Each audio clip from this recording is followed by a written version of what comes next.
প্রিয় শিক্ষার্থীরা, আশা করি তোমরা সবাই ভালো আছো।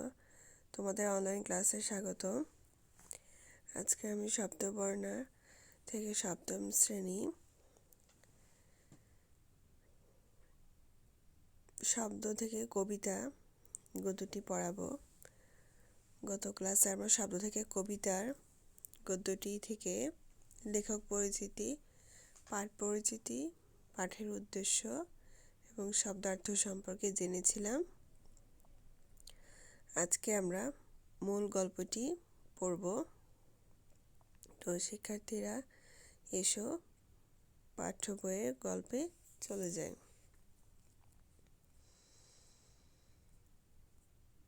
দেখো, শব্দ থেকে কবিতা।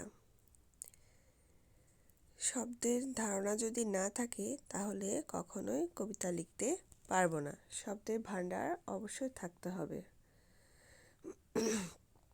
একটি শব্দের বিভিন্ন অর্থ রয়েছে, সেই সম্পর্কে খুব ভালো করে ধারণা থাকা প্রয়োজন বা ধারণা থাকতে হবে। তবে তুমি কবিতা লিখতে পারবে, ছন্দ তৈরি করতে পারবে। আর তার জন্য অবশ্যই লাগবে স্বপ্ন, কারণ চোখে যদি স্বপ্ন না থাকে তাহলে কবিতা আসবে না। যেমন স্বপ্ন থাকতে হবে তেমন শব্দের ভাণ্ডারও থাকতে হবে এবং ছন্দের জ্ঞানও থাকতে হবে। সেই জন্য পড়তে হবে অনেক বেশি করে কবিতা, পড়তেও হবে, অনুশীলনও করতে হবে কবিতা লেখার। দেখো শিক্ষার্থীরা, এখানে রয়েছে কবিতা কাকে বলে বলা খুব মুশকিল, কিন্তু আমরা যারা পড়তে পারি তারা কম বেশি কবিতা চিনি। কবিতার চেহারাও আছে। আমরা কিন্তু ছোটবেলা থেকেই কিন্তু কবিতা শিখে আসছি, পড়ে আসছি। বইয়ে বা পত্রিকায় যে লেখাগুলো খুব সুন্দরভাবে ছাপানো হয়, যে লেখাগুলো পংক্তিগুলো খুব বেশি বড় হয় না, যেগুলোতে একটি পংক্তি আরেকটি পংক্তির সমান হয়, সেই লেখাগুলি কবিতা। যে লেখাগুলো পড়লে মন নেচে উঠে, গান গেয়ে উঠতে ইচ্ছে করে, চোখে বুকে রং বেরঙের স্বপ্ন এসে জমা হয়, তাই কবিতা। যা পড়লে 2-3 বার পড়লে আর ভোলা যায় না, মনের ভেতর যা নাচতে থাকে, তাই কবিতা। কবিতা দেখবে, কবিতার লাইনগুলো আমাদের মনে থাকে। যেমন ছোটবেলার কবিতাগুলো কিন্তু আমরা এখনও বড়বেলায় এসেও কিন্তু মনে করতে পারি। সেই কবিতাগুলো আমরা কিন্তু কখনোই ভুলি না। কবিতা কারা লেখেন? কবিরা লেখেন কবিতা, অর্থাৎ কবিরাই কবিতা লিখে থাকেন। তারা একটি শব্দের পাশে আরেকটি শব্দ বসিয়ে একটি শব্দের সাথে আরেকটি শব্দ মিলিয়ে কবিতা লেখেন। আমরা যদি কিছু বানাতে চাই তাহলে কিছু না কিছু জিনিস লাগে। উপমা, ঘুড়ি একটি বানাতে চায়, অর্থাৎ উপমা একটি ঘুড়ি বানাতে চায়। এখানে বলেছে যে কোনো জিনিস বানাতে হলে কিছু জিনিস লাগে। সেখানেই দেখো একটি গল্পের মাধ্যমে এখানে বলা হয়েছে যে উপমা একটি ঘুড়ি বানাতে চায়। ঘুড়ি বানানোর জন্য উপমার দরকার লাল নীল কাগজ, সুতো, বাঁশের টুকরো। তোমরা তো সবাই ঘুড়ি বানাতে পারো। সেই ঘুড়ি বানানোর জন্য কি কি লাগে? লাল নীল কাগজ, সুতো লাগে এবং বাঁশের টুকরো লাগে। তারপর দেখো মৌলি একটি পুতুল বানাতে চায়। তার দরকার হলো টুকরো কাপড়, সুতো, 3টা লাল বোতাম, 2টো সবুজ কাঁটা, একটু তুলো। তেমন কবিতা বানাতে হলেও জিনিস চাই। কবিতার জন্য দরকার শব্দ, রং বেরঙের শব্দ।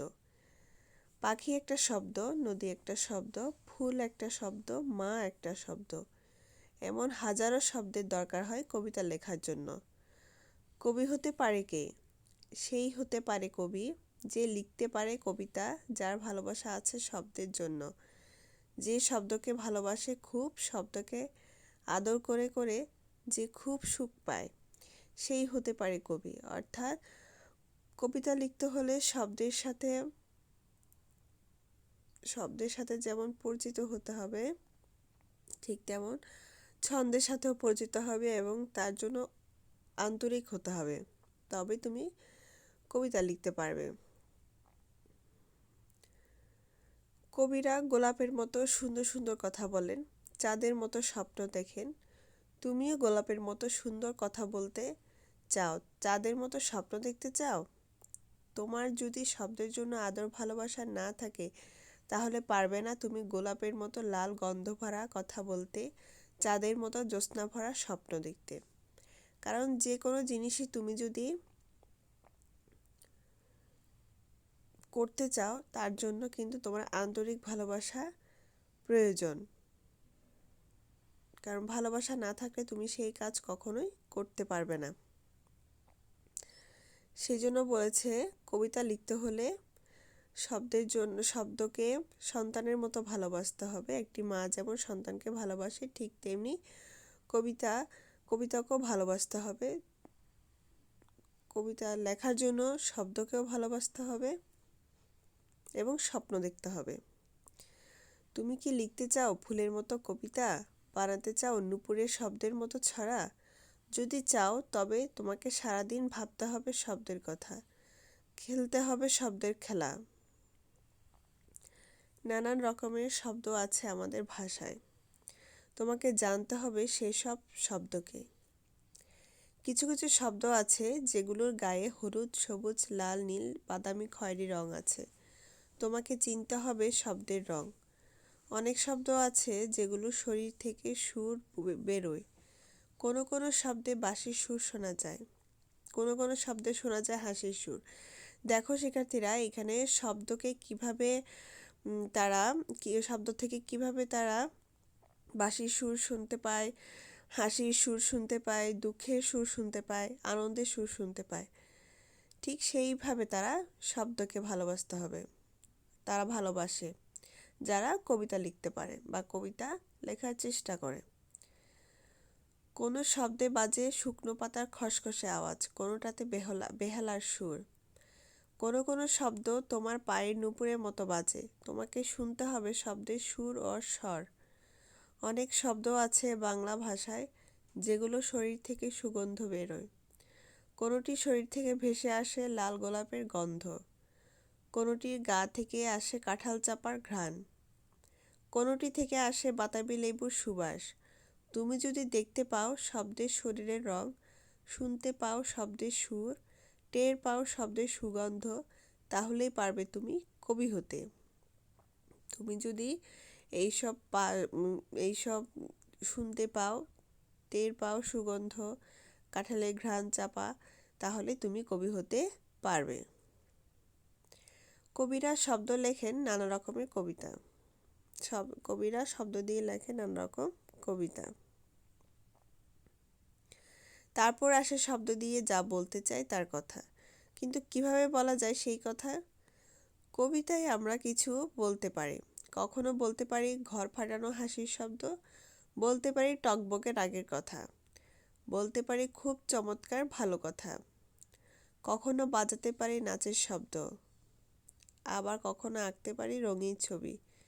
কিন্তু সবসময় মনে রাখতে হবে ওই কথায় নতুন হতে হবে।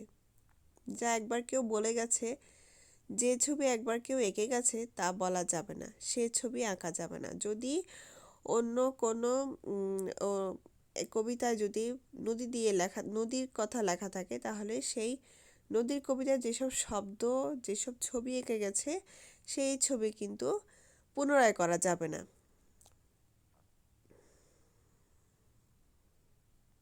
আর কথা বলতে হবে, নাচতে হবে, ছবি আঁকতে হবে ছন্দে, অর্থাৎ ছন্দ থাকতে হবে। তাই কবিতা লিখতে হলে শব্দকে জানতে হবে ছন্দ, আর থাকবে স্বপ্ন। যার চোখে স্বপ্ন নেই সে কবি হতে পারে না। স্বপ্ন থাকলে মনে আসে নতুন ভাবনা, নেচে নেচে আসে ছন্দ আর শব্দ। যে কোনো বিষয় নিয়েই তুমি লিখতে পারো কবিতা। বাড়ির পাশের গলিটা, দূরের ধান ক্ষেতটা, পোষা বেড়ালটা বা পুতুলটাকে নিয়ে কবিতা লেখা যায়, যদি মনে স্বপ্ন থাকে। রাস্তার দোকানিকে নিয়ে কবিতা লেখা যায় যদি স্বপ্ন থাকে। অর্থাৎ তোমাকে কবিতা লিখতে হলে অবশ্যই স্বপ্ন দেখতে হবে। আর যা নেই তা নিয়েও কবিতা লেখা যায় যদি স্বপ্ন থাকে, অর্থাৎ স্বপ্ন ছাড়া কবিতা কল্পনায় করা যায় না। স্বপ্ন যেমন দেখতে হবে, শব্দের ভাণ্ডারে জ্ঞানও থাকতে হবে, ছন্দ জানতে হবে, তারপরেই কবিতা লেখা সম্ভব হবে। এবার একটা কবিতা লেখা যাক, অর্থাৎ এতক্ষণ কবিতা কিভাবে লিখতে হবে সেই সম্পর্কে আমরা জানতে পেরেছি। এখন কবিতা লেখা হচ্ছে। দেখো, কবিতাটির নাম দিচ্ছি দোকানি। অর্থাৎ লেখক এখানে একটি কবিতা লেখার চেষ্টা করছে। দেখো, এখানে বলেছে, রাস্তার মোড়ের দোকানদারকে তুমি আমি চিনি, সে বিক্রি করে সাদা দুধ, খয়েরি চকলেট, লাল পুতুল, সবুজ পান। এইসব জিনিস আমরা কিনে খাই, দোকানিকে চকচকে টাকা দিই। তার জিনিসপত্র বিক্রি দেখে মাথায় আমার একটা ভাব এলো। অর্থাৎ ওই দোকানে যা যা কাজ হয় সেই সম্পর্কে লেখক একটি কবিতা লেখার জন্য মাথায় একটা ভাব চলে আসে। ভাবটা হলো, আমি একটা দোকান খুলেছি 2 দিন ধরে, কিন্তু সেই দোকানে দুধ, চকলেট, পান বিক্রি হয় না। বিক্রি হয় এমন সব জিনিস যা কেউ বেচে না, যা কেউ কেনে না। শুধু স্বপ্নেই সেই সব জিনিস বেচাকেনা চলে। ভাবটা মাথায় এলো, সঙ্গে এর শব্দ এলো। অর্থাৎ আগে প্রথমে স্বপ্নটা দেখতে হবে, স্বপ্নের মধ্যে তোমার ভাবটা চলে আসবে মাথায়, এরপরে আসবে সঙ্গে থাকতে হবে কি শব্দ, আর থাকতে হবে ছন্দ। তো প্রথমে লিখলাম, 2 দিন ধরে বিক্রি করছি চকচকে খুব চাঁদের আলো, টুকটুকে লাল পাখির গান। কথাটায় চমক দেয় সবার আগে। চকচকে চাঁদের আলো, টুকটুকে লাল পাখির গান বিক্রির ব্যাপারটা বেশ নতুন। সারা পৃথিবীতে খুঁজে এমন দোকান পাওয়া যাবে না। ছন্দটাও বেশ দুলে দুলে আসছে। এই 3টি পংক্তি পড়ার সাথে সাথে শব্দ, ছন্দ, কথা মিলে একরকম স্বপ্ন তৈরি হয় চোখে আর মনে। এরপর আরও এগিয়ে গিয়ে লিখলাম, বিক্রি করছি চাপার গন্ধ, স্বপ্নে দেখা নাচের ছন্দ, গোলাপ ফুলের মুখের রূপ। এখানে ছন্দ মিল আরও মধুর। বিক্রির জিনিসগুলো আগের মতোই চমকপ্রদ, তবে এখানে স্বপ্ন আরও বেড়েছে, ছবিও আরও রঙিন। চাপার গন্ধ পাওয়া গেল এবং বেজে উঠল স্বপ্নে দেখা নাচের ছন্দের নূপুর। এই নাচ স্বপ্ন ছাড়া আর কোথাও দেখা যায় না, এমন নাচ নাচতে পারে না কেউ। গোলাপ ফুলের মুখের রূপ, বলার সাথে সাথে গোলাপ ফুল একটি মিষ্টি মেয়ের মতো ফুটে উঠল। মেয়েটির মুখ হয়ে উঠল গোলাপ, আর গোলাপ হয়ে উঠল মেয়েটির মুখ। স্বপ্ন জড়ো হলো চোখে।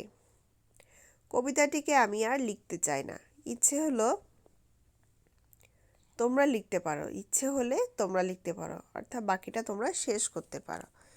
কবিতা লিখতে হলেই নতুন কথা ভাবতে হবে, আর সে কথাকে পরিয়ে দিতে হবে শব্দ ও ছন্দের রঙিন সাজ পোশাক। তোমরা এখন ছোট, এ ছোট থাকার সময়টা বেশ সুন্দর। বারবার আমার ছোট সময়ের কথা মনে পড়ে। আমি দেখতে পাই, ছোট আমি দাঁড়িয়ে আছি পুকুরের পাড়ে। একটা সাদা মাছ লাফ দিয়ে আবার ঢুকে গেল পানিতে। দেখতে পাই শাপলা ফুটেছে, পানি লাল হয়ে গেছে। একটা চড়ুই উড়ে গেল, আর ঠোঁটে চিকন একটা কুটো। এইসব আমাকে কবিতা লিখতে বলে। তোমরা এখন ছোট, এই বয়সে তোমরা খুব বেশি করে দেখে নেবে, যত পারো দেখো। অর্থাৎ প্রকৃতির সব দৃশ্য কিন্তু দেখতে হবে, তাহলেই তুমি স্বপ্ন দেখে শব্দ ভাণ্ডার দিয়ে ছন্দ দিয়ে কবিতা লিখতে পারবে। দেখো দেখো এবং দেখো, অর্থাৎ প্রত্যেকটা জিনিসই তুমি দেখতে থাকবে। বুকের মধ্যে, মনের মধ্যে জমাও জমাও সুর, জমাও রং। বড় হলে এ ছবি, সুর, রং তোমাদের খুব উপকার করবে। খুব ছোট বয়সে কি কবিতা লেখা উচিত? ছোট বয়সে কবিতা পড়া এবং পড়া। অর্থাৎ যত কবিতা পড়বে ততই কবিতা লিখতে পারবে। চারদিকে ছবি দেখা এবং দেখা। ছোট বয়সে বুকে জমানো উচিত শব্দ আর ছন্দ। তারপর একদিন যখন বড় হবে, শব্দ, ছন্দ, ছবি, সুর, রং সব দল বেঁধে আসবে তোমার কাছে, বলবে আমাদের তুমি কবিতায় রূপ দাও। তুমি হয়তো একা একা ঘরে বসে শব্দ, ছন্দ, ছবি, সুর, রং মিলিয়ে বানাবে এক নতুন জিনিস, যার নাম হবে কবিতা। তো শিক্ষার্থীরা, এই হচ্ছে শব্দ থেকে কবিতা, লেখক হুমায়ুন আজাদের গদ্যটি। আশা করি তোমরা সবাই বুঝতে পেরেছ।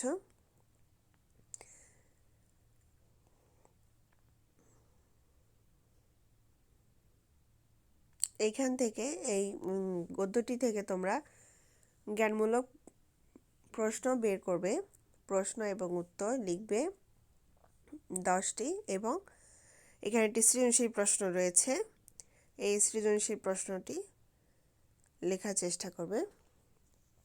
এখানে দেখো, এখানে বলেছে মাহফুজা চমৎকার একটি কবিতা লেখেন, জীবনে বিভিন্ন অংশের স্মৃতিকে শব্দের ভেতরে সাজাতে পছন্দ তার। মাহফুজা ভাইপো নিঝর তাকে খুব পছন্দ করে, কারণ তিনি তার ভাইপো নিঝরকে প্রায় নানা রকম কবিতা শোনান। নিঝর ফুপুকে পেলেই ছড়া শোনার বায়না ধরে।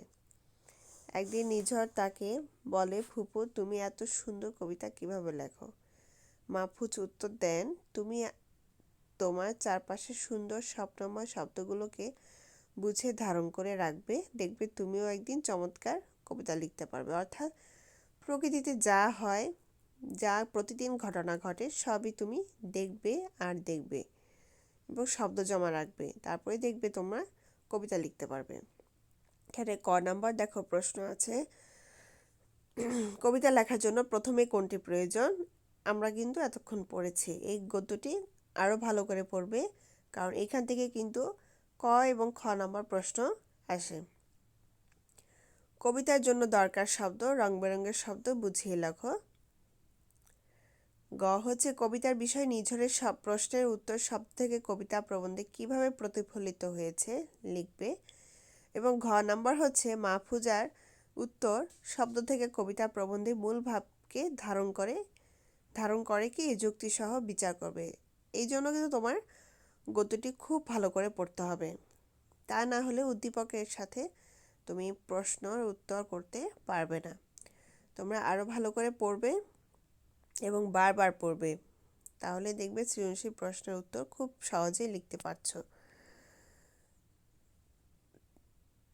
সবাইকে ধন্যবাদ।